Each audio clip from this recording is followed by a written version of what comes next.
నమస్తే స్నేహితులారా, వాల్యూటూన్ కథలకు స్వాగతం.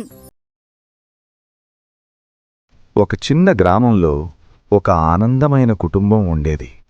నాన్న, అమ్మ, ఇంకా 14 ఏళ్ల చిన్న పాప.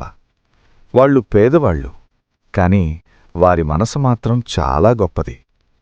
ఒకరోజు వాళ్ళు పొలంలో పనిచేస్తుండగా నాన్న నాగలితో నేల దున్నుతుంటే అకస్మాత్తుగా ఏదో గట్టిగా తగిలింది.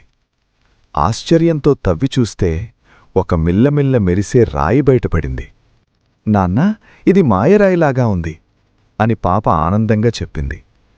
ఆమె పరీక్షగా, నాకొక కొత్త డ్రెస్ కావాలి అని కోరుకుంది. అంతే, ఆ క్షణంలోనే ఒక అందమైన డ్రెస్ ప్రత్యక్షమైంది. వాళ్ళందరూ ఆశ్చర్యపోయారు. నాన్న మెల్లగా అన్నాడు, ఇది మనకోసమే కాదమ్మా, మనలాంటి పేదవాళ్లకు సహాయం చేద్దాం అని. అలా ఆ పాప ఆ మాయరాయితో గ్రామంలోని పేదవాళ్లందరికీ సహాయం చేయడం ప్రారంభించింది. ఒకరోజు పొలానికి వెళుతూ ఉండగా ఒక బలహీనమైన పులి ఎదురైంది. ఆ పాప భయపడింది. కాని పులి మెల్లగా చెప్పింది, నన్ను చూసి భయపడకు, నాకు ఆహారం దొరకడం లేదు. ఆ మాటలు విని ఆ పాప జాలిపడింది. ఈ పులికి ఆహారం ఇవ్వాలి, ఆరోగ్యం బాగవ్వాలి అని కోరుకుంది.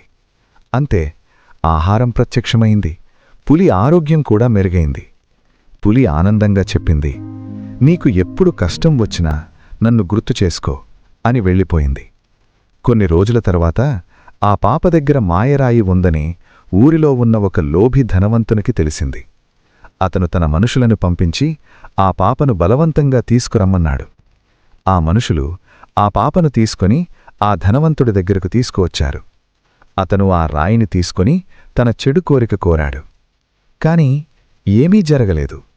అతను అర్థం చేసుకున్నాడు, మంచి మనసుతో కోరుకుంటేనే ఇది పనిచేస్తుంది. అప్పుడు అతను ఆ రాయిని మళ్లీ పాప చేతికి ఇచ్చి, నీతోనే కోరించాలి అని అన్నాడు.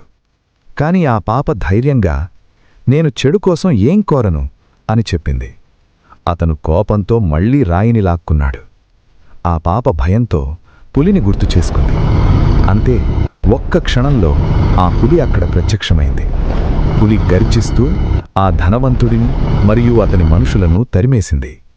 తర్వాత ఆ పాపను తన మీద ఎక్కించుకొని సురక్షితంగా ఆమె ఇంటికి తీసుకెళ్ళింది. ఆ రోజునుంచి ఆ పాప ఆ మాయరాయిని ఎప్పటికీ మంచి పనుల కోసమే ఉపయోగించింది. ఆ గ్రామం మొత్తం సంతోషంగా మారింది. ఈ కథలో నీతి ఏమిటి అంటే, మంచి మనసుతో చేసిన కోరికలు మాత్రమే నిజమవుతాయి.